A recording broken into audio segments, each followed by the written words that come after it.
before we do anything. Recording before the meditation. Yes, learning. Or I'm remembering, I know, but I sometimes forget. Remembering. That's remembering.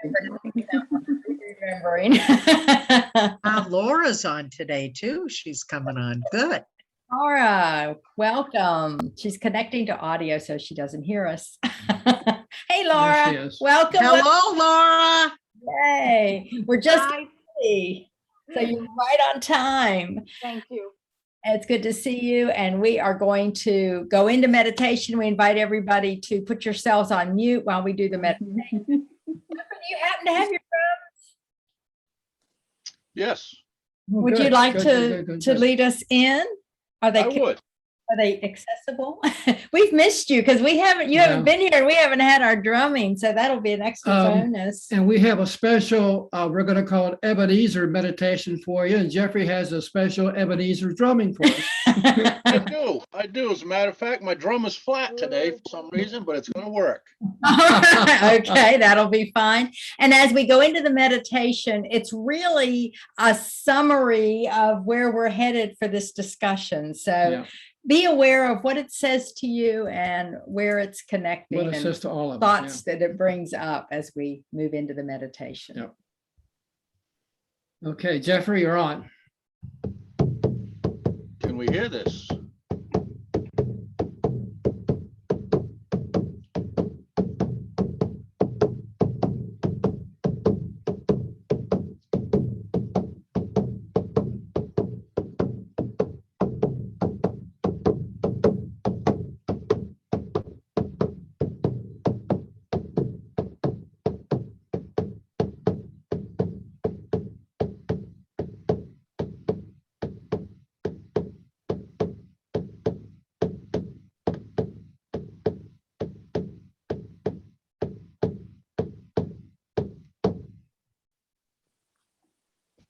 Okay, so as Jeffrey has just given us his diastolic and systolic drumming heartbeat to get us started, as you center yourself thinking of that drumming and that shamanic blessing,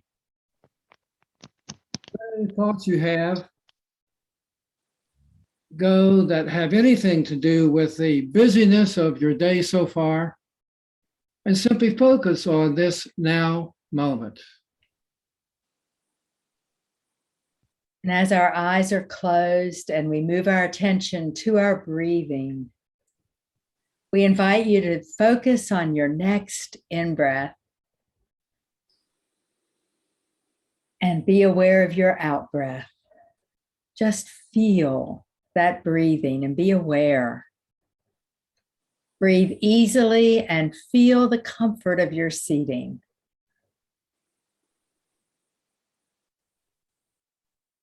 And our brief meditation today is to invite you to enrich your spirituality and the bandwidth of your current knowledge by making peace with your past and appreciating it for the traditions and foundations it brought you. It means savoring the present moment and claiming its joyfulness and serenity and balance. It means moving from what you used to believe in and what you're leaning toward now spiritually. It means embracing your power to move beyond old limiting beliefs and habits, beliefs that once had value, and habits that kept you unaware of your innate divinity.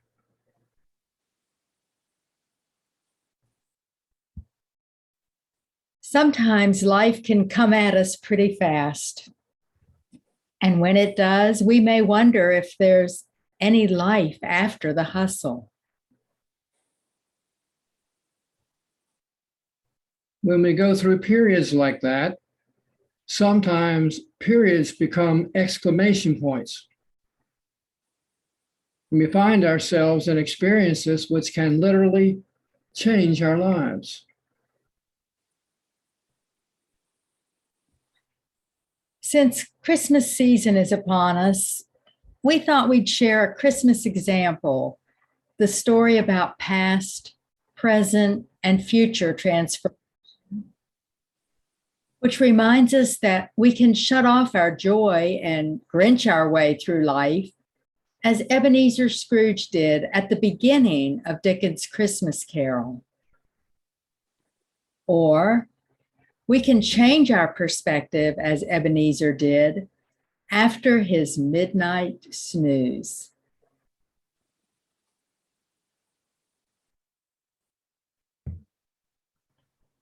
We can, like Scrooge, go from a grouchy Grinch into someone who knows how to keep Christmas and to keep it well. And when faced with the changes he knew he must make, he left his sour disposition behind and adopted a more positive outlook on life. And that's what we can do when the pressures of the holidays and the demands of work and the Velcro of relationships bring out the Ebenezer Scrooge in us.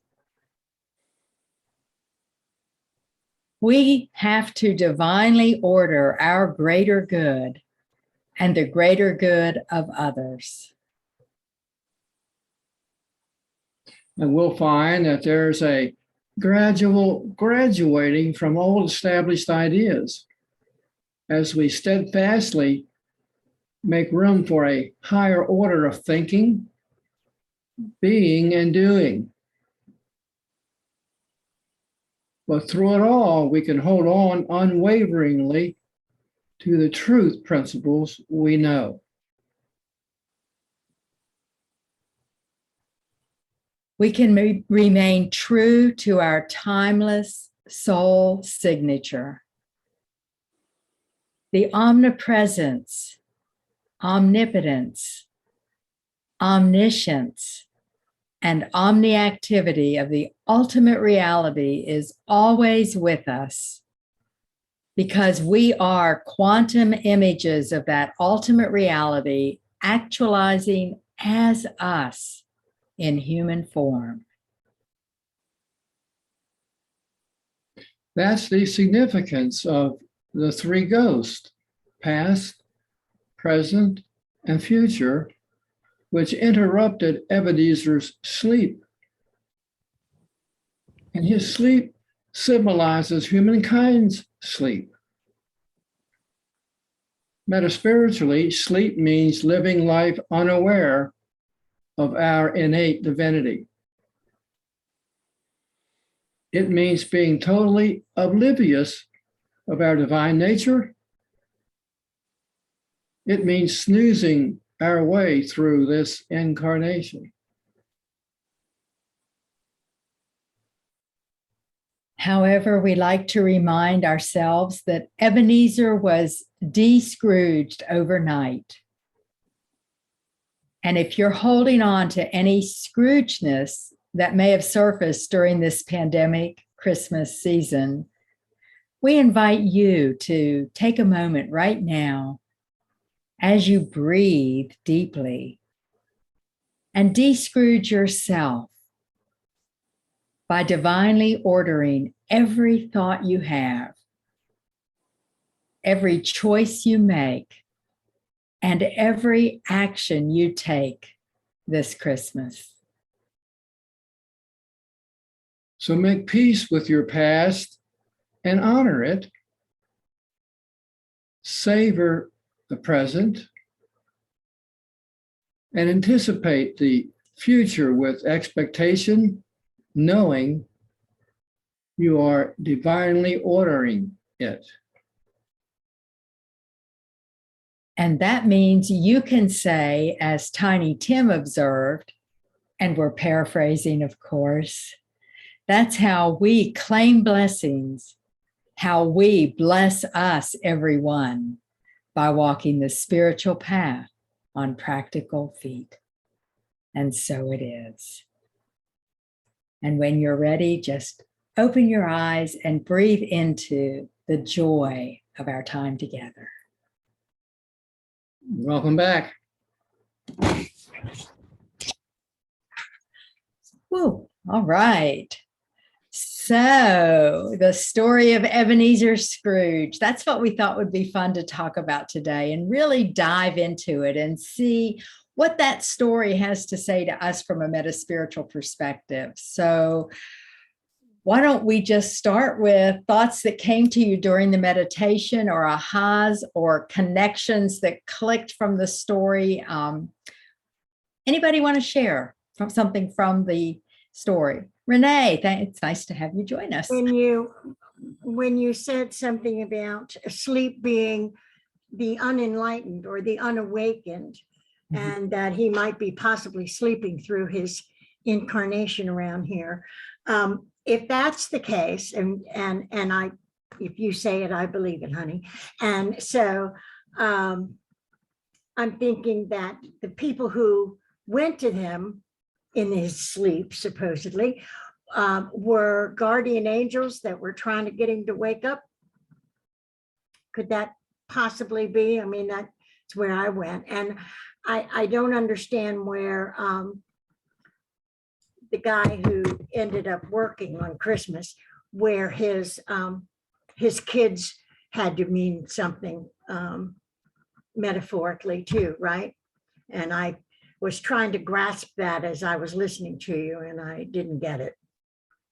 Right, because that's, yeah, you're really diving in. And do people know the story? Hopefully everybody knows the story of Ebenezer Scrooge, and his Cratchit, Bob Cratchit, was his clerk, whom he was really mean to. And Bob Cratchit, of course, had his son, Tiny Tim. And I can't remember. I've watched so many versions of the show, plus reading the book so long ago. I can't remember what's the reality of Charles Dickens was. I think he had 2 other children in addition to Tiny Tim, at least in the shows I've seen. Yes. But he had 2 children, yeah. His children represent ideas. And so it represents ideas like Tiny Tim. I would, everybody's got their own opinion, obviously, because they can mean many different things. I would probably interpret Tiny Tim as ideas that have not been, because it's within us, ideas that we have maybe crushed or not allowed to flourish, not allowed to grow to the fullness of their beingness, and they're struggling. They're ideas that are struggling, good ideas that are struggling to be made whole and healthy in our experience. That's one view. Wasn't Tiny Tim disadvantaged? He was in a wheelchair or a cane or something. He had a crutch. Yeah, That's why I was saying he would represent ideas that haven't fully developed, or we've not allowed to fully develop. Let me go to Allison, because she's got her hand up, and then Sally. And then Marion. And then Marion. So it's interesting. I am not familiar with the story, but I think that from the meditation, there was a lot of synchronicity for what I and Richard are going through right now, which is we've been having very active discussions about our past relationships, our present relationship with each other, and the potential for our future. So I found it, again, synchronicity that this subject came up. As far as the past, I'll speak for myself because Richard isn't here, but I certainly don't want to recreate the same dynamics in my relationship with Richard that I had in my first marriage. And, those were not healthy at all. And I don't want to bring them to my current relationship. But what Richard and I have both talked about is not focusing on what we don't want in the present, but instead focusing on what we want to manifest in the present. Because if we look too much at what we did before in our prior relationships, we're not going to be present and creating or manifesting what we want in the current relationship.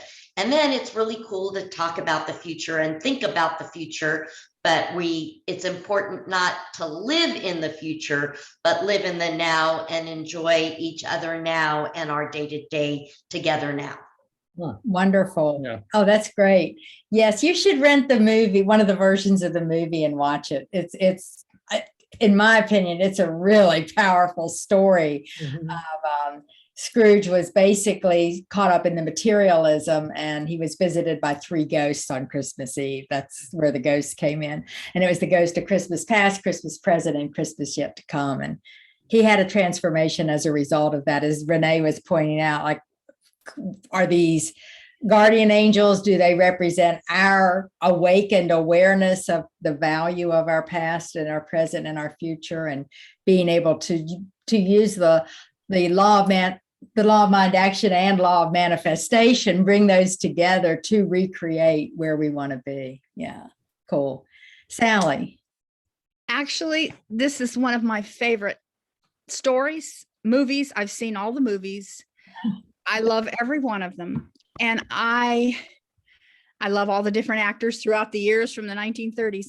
I always thought this was just a very, what do I want to say? Cheerful. I know it sounds funny, but I believe Ebenezer was given a gift, however whoever he received it from. Cratchit, incidentally, had many children. There was a whole house full. But That's right. It has you realizing with each ghost that visits, you do reflect on yourself, and it always makes me think. It makes me think, well, just how he reacted. He was a very selfish, and then he turned, his heart open to everything. So it kind of makes you go inside and reflect upon yourself each year. And each year for me, when I watch it, it's a different reflection because, I'm kind of growing, as you will. So I never thought of anything metaphysical about it. It was just a wonderful story, a happy story on how someone changed. I think it was a gift. It could have been a gift from, who knows, his guardians, his angels. I never thought about that, but it's one of my favorites. That's all. I look forward to it this year. If I can't find it, I search it out on any of the channels I have. It's there. There are a lot Yeah. of current movies made based on it. There's one that Henry Winkler is in that if you Oh, haven't, that's cute. Yeah. Scrooge too with Bill Murray is not that recent, but have you ever seen? Yeah. that's another one. They're just all different takes on the story. Yes. So that's why we thought it's so cool to take it within and just move it to a new level. And looking at what it tells us. From And of that course, it perspective. takes on the story, but it's also takes on the theme. Mm. I mean, the theme is archetypical theme Yes. when you think Yeah. about it. Mhm. And that's what underwrites the whole thing. So it's kind of neat how people have interpreted that. Yeah. over the years. Yeah. And Renee, to kind of go back, let's go to Marion first. I think she was just setting her stuff. Yeah, because she went like that. Yeah, I just want to say, now Renee's suggesting that the ghosts are angels, and certainly that's an interesting interpretation. A lot of people have interpreted that way. What else could the ghost stand for in terms of their relationship to Ebenezer? Joanne. Well, they have to be a part of him because, I'm sorry, did I interrupt somebody? That's okay. Go ahead, Julianne. Go ahead. Let her finish, Go ahead. Renee. You can finish, Renee. You start. Go ahead. Finish with your thought. We're very flexible here. I think they're all part of him. Certainly he had to relive his past for what it truly was. And he had to realize the chances that he had. I mean, Cratchit invited him to dinner and all that stuff, and the chances that he had to turn things around. And then I think the future was the hammer on the head. You're either going to wake up or this is your end. And So I thought that the last one perhaps guide, perhaps lost a little bit of patience with him, just a little. Or gave him the opportunity. It's like the last opportunity. Yeah. Julia Ann, you want to bounce in with your thoughts? Well, I guess think of them as being his higher self trying to wake him up by using the ghost to communicate with him in a dream, because in a dream state, he would be more open, to learning rather, because his mind is asleep. So he's not, the intellectual money grabber, is kind of asleep and put off to the side. So he's like more able to receive divine truth in a sense, Okay. and so that's just, my experience is that God tends to come to each of us in a way that we are able to receive or comprehend or has meaning for us. And so that just happens to be the method for him. And sometimes nightmares, there's nothing bad about a nightmare. Very often a nightmare is simply information we need to be aware of and remember. This is just our opinion, but well, there's actually some dream therapy to support that. But it's something that's so important, it has to be vivid enough that you will remember it. And so that's why it may come as what we would call a nightmare, but it's something that you do wake up and remember. And so if you can then look at what is it about it I remember, what were the most bizarre pieces of it, because that's where the message probably is, like the ghosts that came. And what's interesting is Diane after Bill. with all of the rebellion these days, particularly in the scientific community on psi phenomena, that entire movie is based on apparitions. When you think about it, the ghost at night, That's true. which were very believable, of course. And Renee, to get back in terms of what you're saying about they were parts of him, what parts of him do they represent? And they could represent what Julianne was talking about, his higher nature, certainly his divine nature trying to help him out. They could also represent something a little bit more secular, if you will, to divine nature. And one of the concepts that yours truly is investigating at this point, based on our sentience, our level of self-awareness, small s self-awareness, and they could have been gradations of his heightened sentient ability coming back to help him. One could have represented his child and his middle adult and his older self, that kind of thing. So there are many interpretations of what the ghosts represent, but they were certainly there to help him. Yeah. And I say help him to help us if we would go through similar kinds of things, even if it's apparitions. Interesting, just so you know, people who have lost people in this Christmas time or around Easter or major holidays or that kind of thing, and Nancy probably could speak to this, if their family member or a friend or a spouse is lost during that time, that kind of time, there are many visitations by that loved one that comes back. And it's been reported all across the world that many people experience those apparitions, that kind of thing. So it's an interesting time for something like that. It could also relate to that. Diane. And then Jeffrey. Thanks. So what the ghosts and the stories that they told at that time, what it means to me is like our thoughts, our feelings, our beliefs, our ideas, that we have to come to face with and change within ourselves. And first we have to become aware of them before we can change them. So that's what it kind of seemed like to me. Yeah, that makes a lot of sense, because when he was shown these visions or these times, these pictures or snapshots from his past, future and present, he saw it from different perspectives.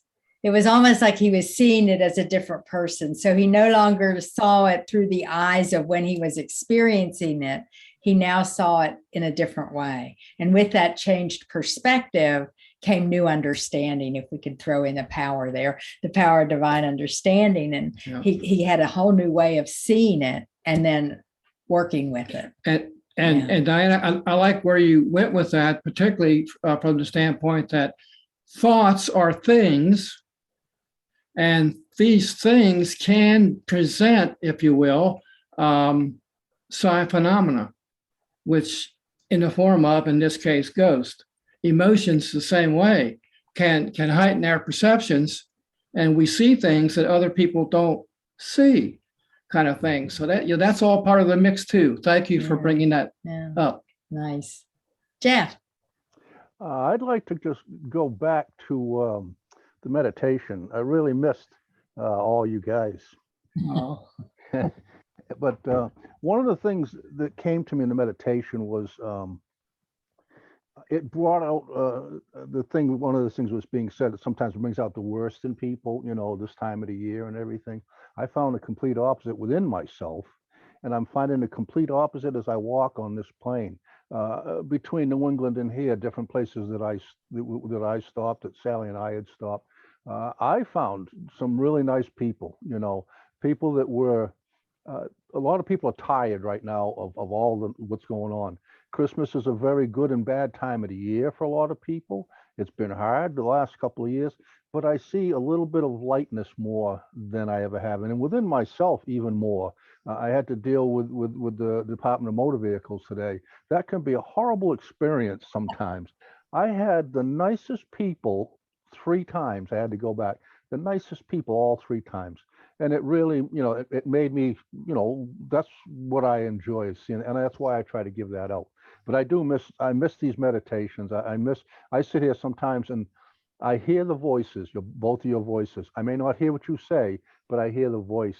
And it's very calming for me, to sit here and hear the voice. And I wanted to share with that. And my thoughts on Ebenezer and those ghosts or whatever, I always thought that was spirit.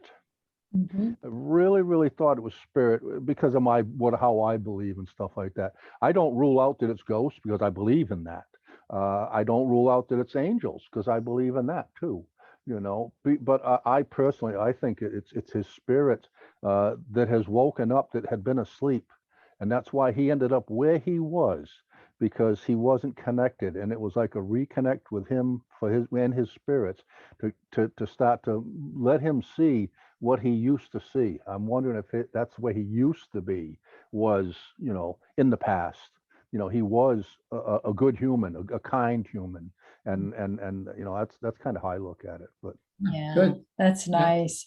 And interesting what you said about what you experience with people. I really think that our energy affects who we attract and who we interact with and how we view who we interact with. And I really believe when we expect things to go well, they go better. And I know when we traveled in Paris, everybody, when they found out we were going to Paris, they said, "Oh, you're going to hate it. People are so nasty there." And they hate people from the United States. We had the best experiences and the most wonderful people. And I think it's because that's just what we decided we were going to do. We just said, this is going to be fun and we're going to make it fun. And so your energy, that's a testament to your energy that you're sending out as to what you experience. Yeah. And if you could do it with the Department of Motor Vehicles, that's impressive. with 3 people too.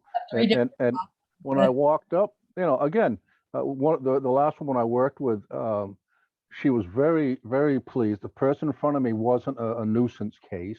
I came along, I wished her a good day, asked her how she was doing, which I usually do anyhow, and put that out there, and we got chatting and we got to the point where I said about, even with the mask, I said, smiling with our eyes has been very big throughout all of this. And she looked at me and you could see she was smiling from ear to ear underneath her mask and her eyes lit right up. She goes, "You're absolutely right." She says, "And breathing every morning when I get up is the other best thing." That's great. Yeah. Now, Jeffrey, you mentioned 3 different people. Are you talking about Christmas past, Christmas present, Christmas? Just kidding. You had the three there. They were all good, so I don't know. I would imagine maybe they were in the past at one, and one was the yeah. Don't mess me up now, Bill, please. I've been really good, and I missed you, but you keep that up, and I'm going to ask you about your day job. I love it. Yeah, Allison. I just wanted to add to Jeff's experience and comments. I actually really make it a goal of mine, something that's really important to me when I walk into a place like the DMV. Quite often the energy is so bad, and you walk up to that person that was just dealing with someone that they had a hard time with, and to just immediately, it's like my goal to a game with me almost, to immediately shift the energy and to be in such a way that they have no choice but to be happy and pleasant and glad that I'm there. And it's just, it actually turns me on to see the shift in people when you approach them with that positive energy, and how contagious it is, even if they may not want to be in a good mood, they just can't help it. And I love that. It's actually become a game with me. Yeah. I have to agree with you, Allison, because I do the same thing. It's like a game, and it's my goal. And especially if the people in front of me at the store or something like that, an irate customer, I come up and I say, I'm not going to be that person. How are you today? And that, again, like you say, you almost force them into a situation. They can't be mad with you because you smiled at them underneath your mask, and you did not give them the opportunity to go, "Rawr." You gave them the opportunity to say, well, how nice was that you spoke to them in a level that they hadn't been spoken to in a bit. Yes, it is fun. Well, this time of the year, it's called de-Scrooging. And you are About your day job. So as we think about what this means and those three ghosts, that however we want to interpret them, what spiritual practices do we have that will allow us to do that? What do you do to the smiling, of course, and creating that energy, but what else do we do to de-Scrooge ourselves? Diane, were you going to say something? Unmute. You got to unmute. Yep. Thank you. So try to be in the present moment all the time and be aware, be self-aware. And my favorite things is denials and affirmations, so Scrooge should be denying and then affirming. And that's probably what, in my mind, that's what he did. Right. I love that. Yes. Can you see him jumping out of bed and waking up and then saying, I deny power too. And I now affirm it is Christmas. I will honor Christmas with my past, my present, and my future. Love it. I could see it happening. Marion, and then Sally.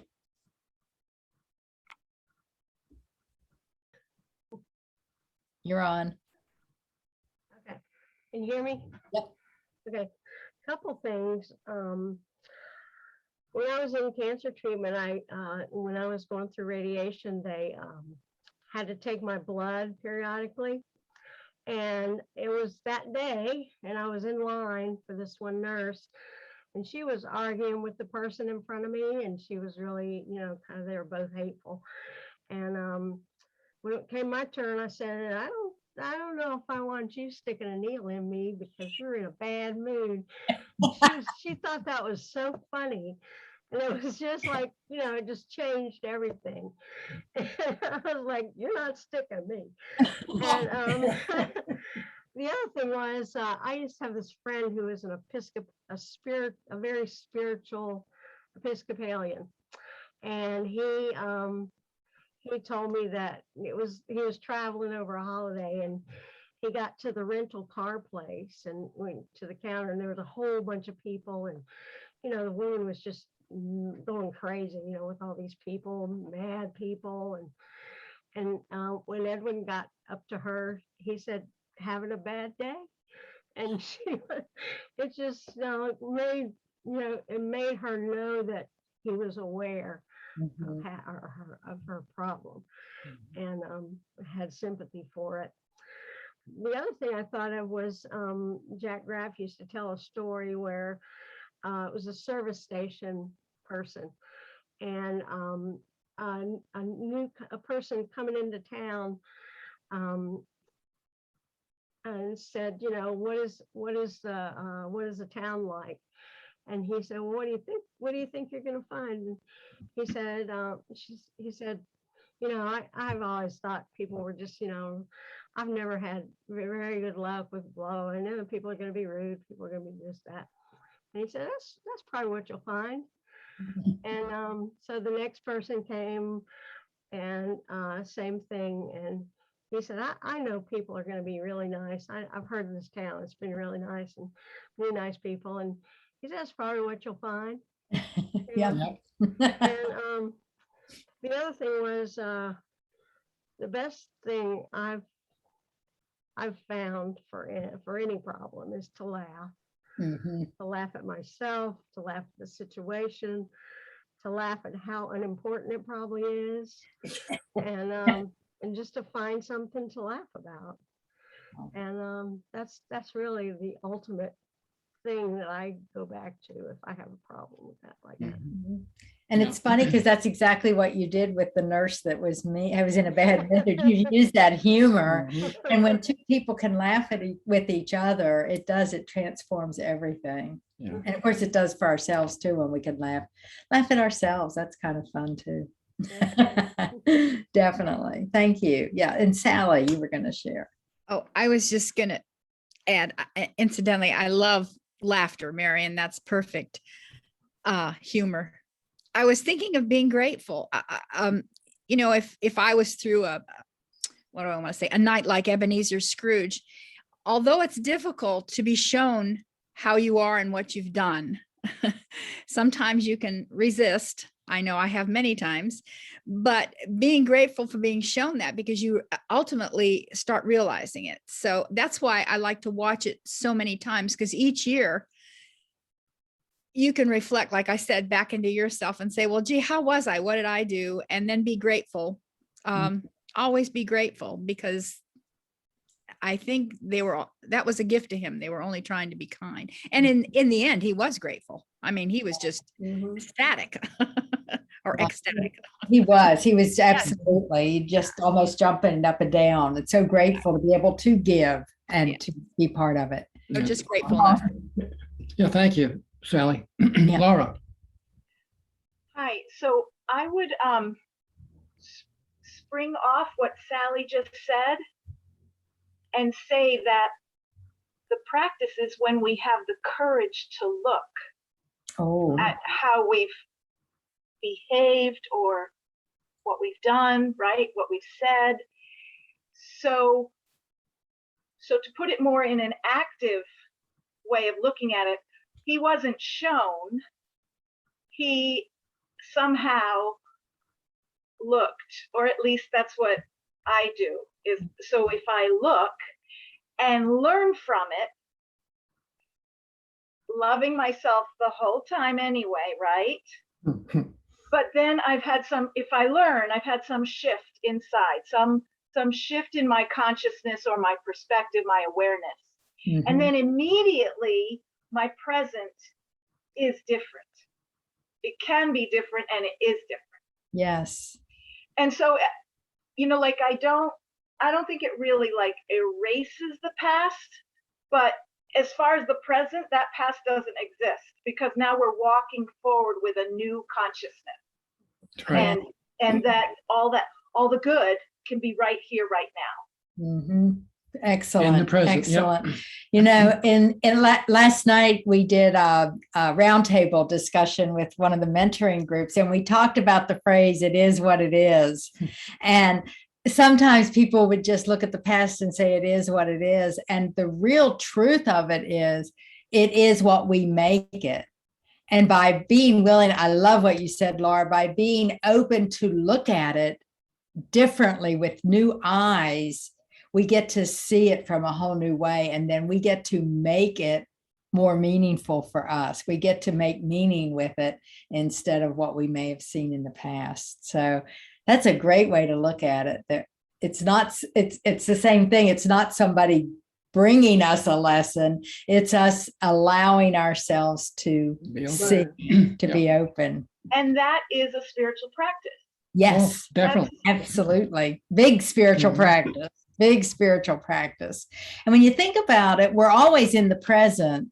Even when we are in the past, it's our present self experiencing what happened in the past with a new perspective. And so as long as we can remember that, it keeps us grounded in the truth of who we are right now and what we know, even as we're looking back. So yeah, that's great. I love that. That's really nice. Allison. So regarding what Laura just said, what comes to my mind is skin school, which is, that every experience that we go through, and I find it's almost the ones that I would label as negative as opposed to the ones that I would label as positive, and I'm using the word label. Those were important lessons and teachings for me that allow me to be who I am today and live to the fullest today. So, instead of looking back at those things as bad, looking at them as teachings and opportunities for change is a way that I like to frame them. Yeah, that's nice, because again, we are meaning making people, right? That's part of our nature. When something happens, it's our nature to want to give a meaning to it. And so this allows us to give a positive meaning to what we've experienced. How can I use this for good? That's the phrase I like to use. How do I use this for good? And it helps me put perspective around it and apply truth to it and where it heads. Yeah, thank you. Other thoughts?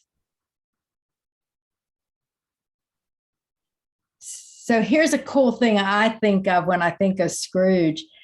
A lot of people they hated him, right? He was mean, he was nasty, he was a money grubber, he hoarded, he just did all these horrible things. And yet, with his transformation, look at all the people whose lives were affected in a positive way by his transformation. Because once he made that transformation, all of a sudden his giving consciousness grew.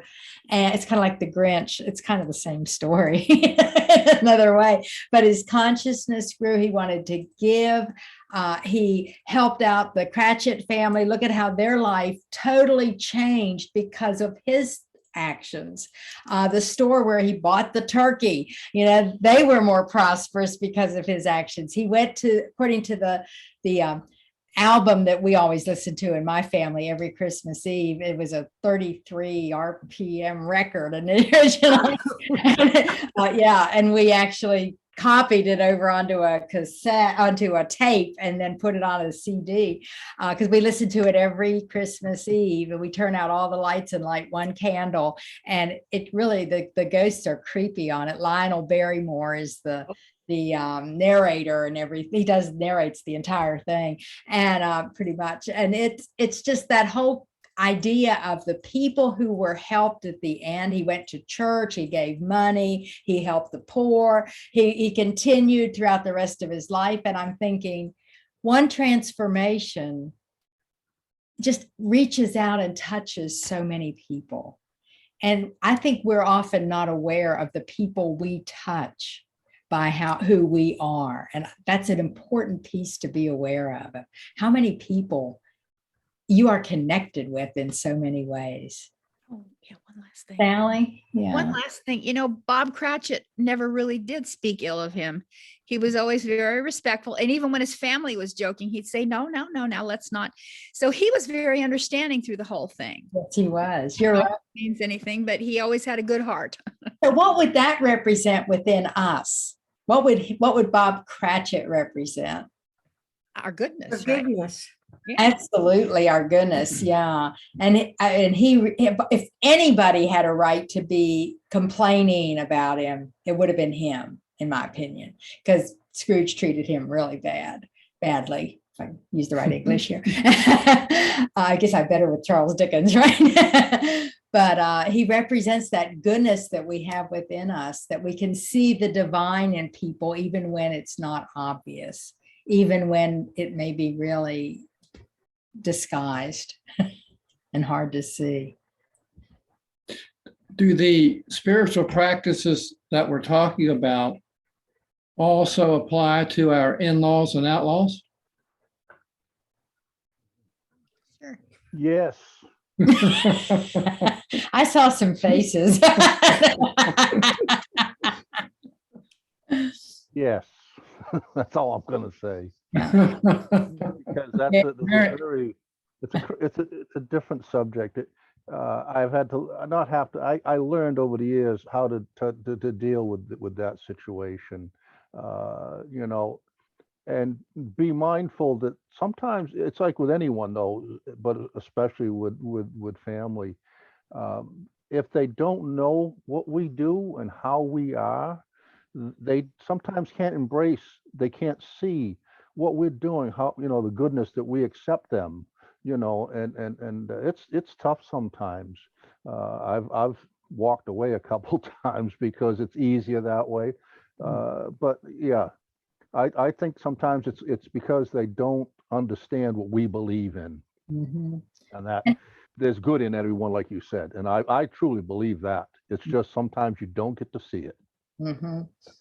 And if we say that Bob Cratchit represents that goodness within us, then can we see that in others? Can we use that part within us to help us when we're in those situations? Yeah. For sure. Yeah. We learned from that. We learned from Bob Cratchit. Yeah, for sure. In reality, I think we did. Yep. I know I have when I look back at it, you know, anytime I've seen that movie in the recent years, and it's like, yeah, you know, here's a man who should be the first one on the list to want to, you know, knock the wind out of that man, you know, but he sits back and accepts him, knowing that there's someone. I'm going to make a statement that really kind of rattles people sometimes. I've been saying for a lot of years that there is good in everybody. I don't care whether it's a mass murderer or whatever, and that's not a good place to go. But there are people who, that's the side of them that's showing this time in this skin school. Some of the people, one of the articles I read once, people in prison, okay, for whatever reason, they could be master chefs, they could be, you know, anything like that, very smart people. It's just that didn't come out when they did what they did, you know, and it's hard to accept, but yet I also try to use that as, you know, when somebody does something that's odd or different or something I dislike, I try to see there's a good side here with this person. I'm going to try to find that in the moment if I have to deal with the person. Look for the good. Look for the good. Yeah. Yeah. Marion. Yeah. Thanks, Jeff. Thank you. Thank you. This might be hard to talk about. I wanted the blinds open for my plants to get light, and my roommate didn't. This happened like yesterday, I think it was. And in the course of the conversation, he ended up calling me a pig, calling my mother and the bitch that had me a pig, and go back to Pigsboro, Alabama. And, you know, just on and on and on. So after I calmed down, I decided that in agriculture school, I learned that pigs are very intelligent and very clean. And also, a person who can insult somebody else that badly must really be in pain. Yeah, so, for sure. How I worked it out in my head so I didn't lose my mind. So anyway. Wow.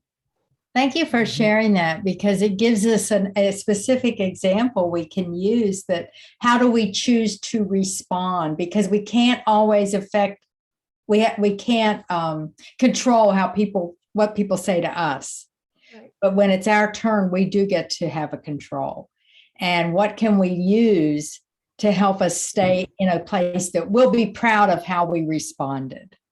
That's what we want to be able to look back on and say, I did come from my highest self, even if they didn't. And that can sometimes have a real influence on the other person.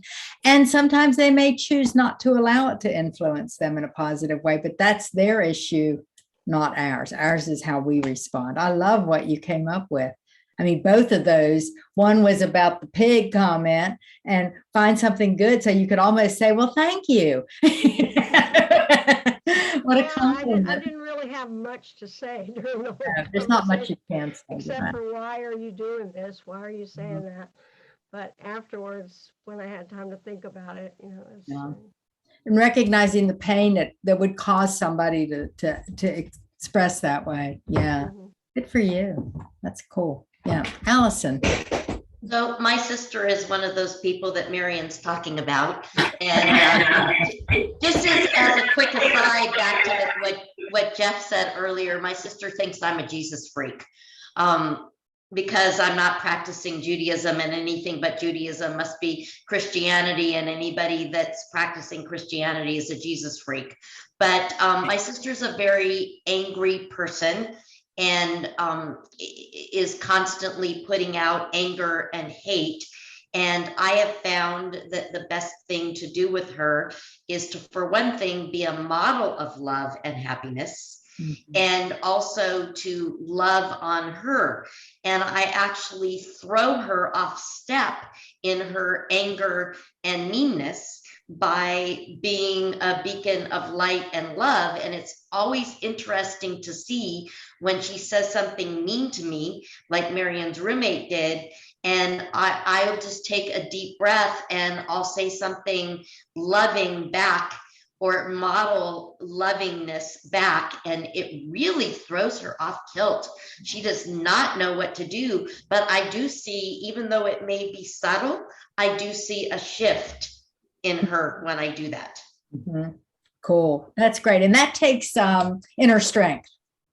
That takes really having some dominion, also control over yourself in the situation, because it's very easy to react, but to respond by choice, that's powerful. And the better. It's hard sometimes. It's really hard, but I've also learned that getting in an argument with her just makes it worse. Oh yeah. So you don't contradict my sister. Absolutely not. So you might as well just love on her, or not be with her, one or the other. Yeah, and make a choice. And I would say it is important for us to set our own boundaries. What are your boundaries around yourself, and honor those, so that you don't, like Bill came up with a phrase I love. It's like our little mantra in these situations, is to be fair without being fair game. Yes. I love that. Great. Yeah, that just really resonates with me. So we do need to set our own boundaries of what we're willing to accept and not accept, and honor that. But at the same time, be sure that when we're responding, we're coming from the highest beingness that we can be. Right, our highest and best. Yeah, right. No, I had an experience. Years ago, I went on a 9-day outward bound trip. And if you don't know what that is, it's really hard. Yeah. And part of it was a canoe trip down the river that Deliverance was filmed on. Oh, yeah. And I was the only person in the whole group that had any kind of canoeing experience. And I was scared. I was so scared because I knew what could happen, but not many other people were all that scared, you know. And they put me in the back because that's who steers. And this other woman had never really been on the river before, and I got so scared over this one rapid, I just started cussing. I was like, oh, just on and on. We got through the rapid, and she turned around and said, "God bless you, Marion." And I was like, oh man, she got me good. Yeah, sometimes fear will take over. Fear is one of those things that can grab us and create these situations we don't expect. Allison, I'm really glad that you didn't give up with your sister. That's one of the things that a lot of times people will do. They'll give up and not, still offer love to them. And I was very glad to hear you say that. Yeah. Thank you. Yeah, it can be really challenging, and to be honest with you, it's taken a lot of therapy. Yes. Yeah. But I've learned that, she is my sister and she's on her own journey. And I really feel bad for her at the end of the day, because I wouldn't want to live like her. And, so if I can make her life a little brighter in my own way, that's kind of my goal.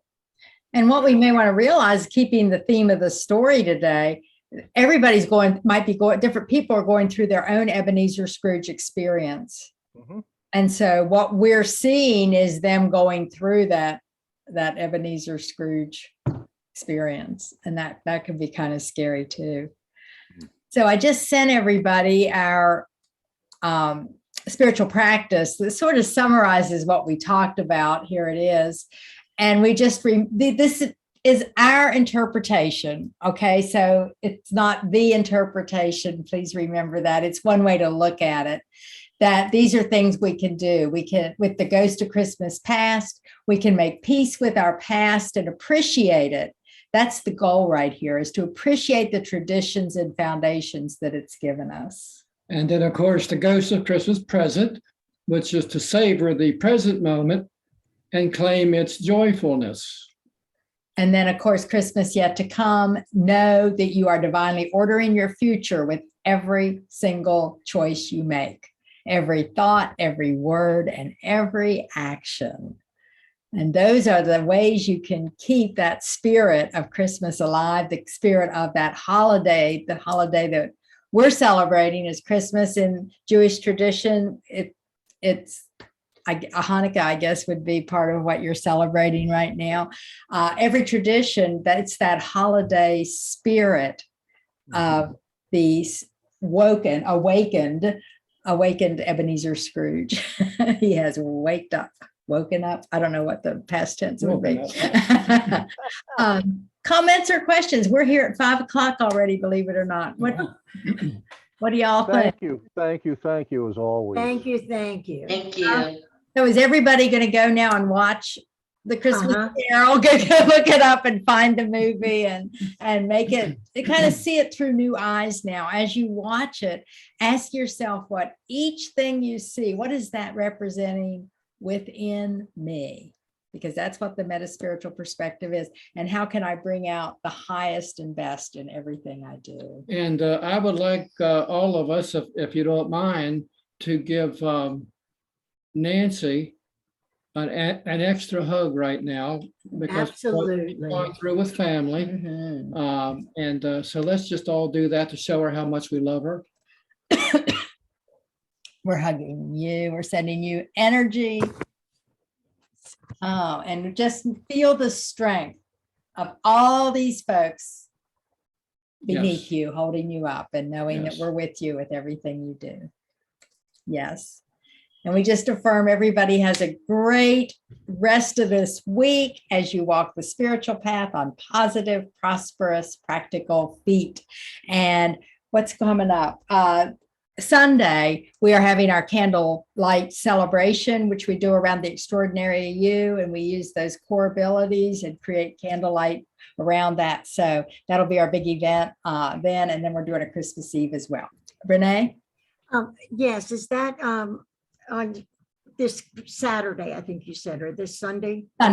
Sunday, is Bill going to read the Christmas cup of tea? She just really wants you to read. That's going to be at Christmas Eve. He'll do that at Christmas Eve. Okay, so I will be out of town, so you need to let me know, because I think I can join you. I think.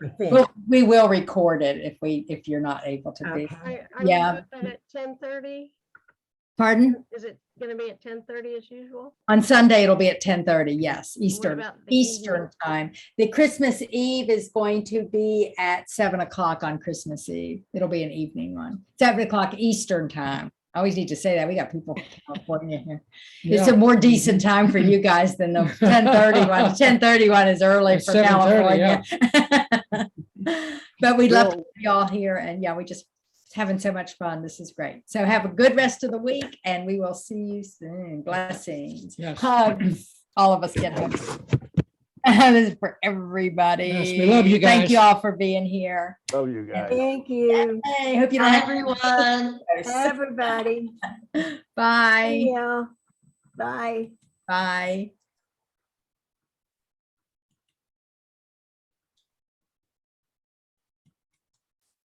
Bye.